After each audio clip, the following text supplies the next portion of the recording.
Welcome to the Bristol Stroke tutorial. Stroke is defined by a sudden onset of symptoms and/or a focal neurological deficit lasting more than 24 hours, not due to any other known cause other than vascular in origin. To increase response rate, a campaign which aimed to make stroke recognised as a medical emergency has used a mnemonic called FAST to help with stroke recognition in the general public. With this mnemonic, the following changes indicate a stroke. F stands for changes in face or facial appearance. A is for arm or leg weakness. S stands for speech, whether this is a problem articulating speech or a change in what is spoken. And T stands for time to call 999. If someone experiences a sudden change with their face, arms, legs or speech, then they are encouraged to call 999 for an emergency assessment. So what causes a stroke? Strokes are caused by interruption of blood supply to brain tissue, causing ischemia. They are classified as either thrombotic, where blood supply is reduced or ceased by blockage of a vessel, or they can be hemorrhagic, where rupture of a vessel reduces blood flow. Differentiation of this clinically is not easy, and diagnosis is best made using a CT or MRI scan, and national guidelines state that this should be done in all patients within 48 hours. Now for some stroke pathophysiology. The presentation of stroke depends on which area of brain tissue is affected. The blood supplying the brain is largely through the circle of Willis.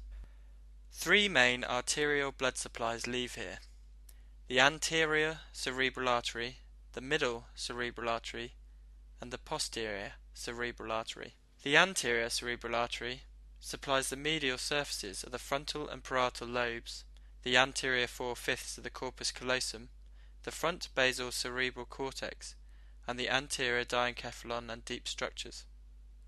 Occlusion here is uncommon and occurs in around 2% of cases. The middle cerebral artery supplies the lateral parts of the frontal lobe, parietal lobe, and temporal lobes, and includes many of the deeper structures. Occlusion of areas supplied by the middle cerebral artery is most common and occurs in around 2/3 of all strokes. The posterior cerebral arteries supply the medial part of the occipital lobe and the orbital surface of the temporal lobes. In a clinical setting, strokes can be described using the Oxford-Bamford classification. This divides stroke into different subtypes depending on presentation, and it also relates to the vascular territories. We shall first talk about anterior circulation ischemia. Ischemia here can be caused by an affected anterior or middle cerebral artery blood supply. Strokes in this area are divided into total anterior circulation ischemia, where normally a large proportion of tissue is affected, or partial circulation ischemia.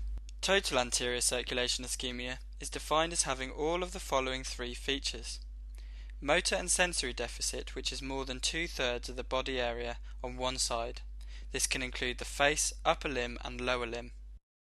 Homonymous hemianopia. This is a partial loss of vision in the same visual field of both eyes. Higher cortical dysfunction. This has to be new onset and can include things such as dysphagia, neglect and visuospatial problems. Patients with total anterior circulation ischemia are usually drowsy, dysphagic and incontinent. Partial anterior circulation ischemia is similar to total anterior circulation ischemia, but to a lesser extent. It can be defined by any one of these three features. If the patient presents with two of the three features of total anterior ischemia, having higher cortical dysfunction alone, or a limited motor sensory deficit.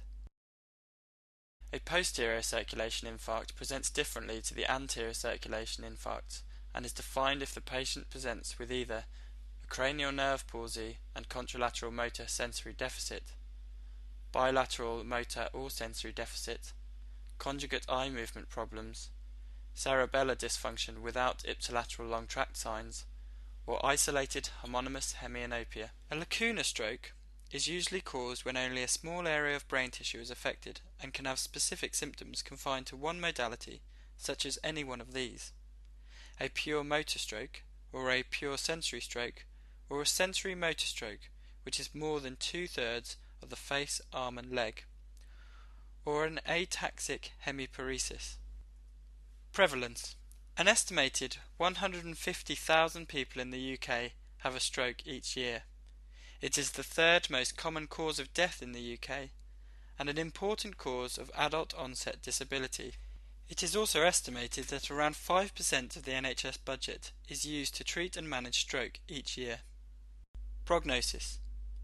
Generally speaking, strokes are divided into the rule of thirds. 1/3 will experience a good recovery, 1/3 will experience moderate to severe disability, and 1/3 of patients will die within 12 months. However, it is helpful to know the outcome for different presentations in the Oxford-Bamford classification.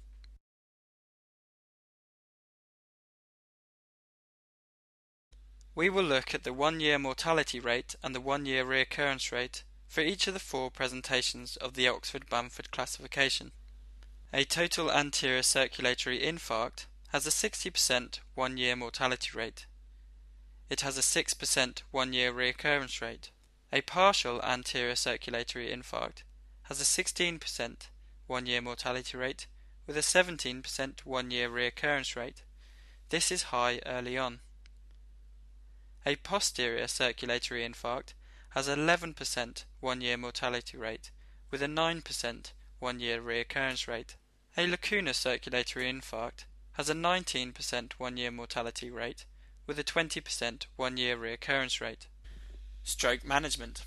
Immediate management includes getting the patient to hospital as quickly as possible and basic life support including ABC management.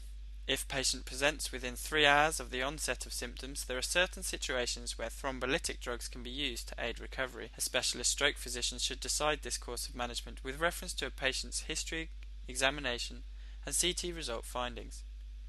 Management of acute problems such as elevated blood sugar, fever, metabolic abnormalities, hypoxia, and other comorbidities is important, and patients should be admitted to a stroke ward, as this has been shown to provide a better outcome. Medical treatment includes low-dose aspirin, 75 mg, which is given to all infarcts unless anticoagulation is indicated. You can also use dipyridamole on top of this, 200 mg, or patients who are intolerant to aspirin can be given clopidogrel, 75 mg. Later, warfarin is used if cardiac emboli are thought to be the cause, such as in atrial fibrillation. This is administered 2 to 4 weeks after the event, as there is a risk of a bleed in the brain causing further complications soon after a stroke. Carotid endarterectomy is considered within 6 months if the patient suffered a mild stroke or TIA, thought to be caused by a carotid emboli, and if there is more than 70% stenosis. These patients are usually with a partial anterior circulatory infarct and good lowering recovery, blood pressure on presentation will risk extending the stroke. Therefore, lowering blood pressure is done a number of weeks later to reduce the risk of reoccurrence. Lowering cholesterol is also important to reduce the risk of further vascular disease. Basic hospital care should be maintained, such as continence and pressure sore prevention and DVT prevention. Hydration and feeding may be affected by a stroke, and therefore involving the speech and language team and dietitians to assess proper management is important.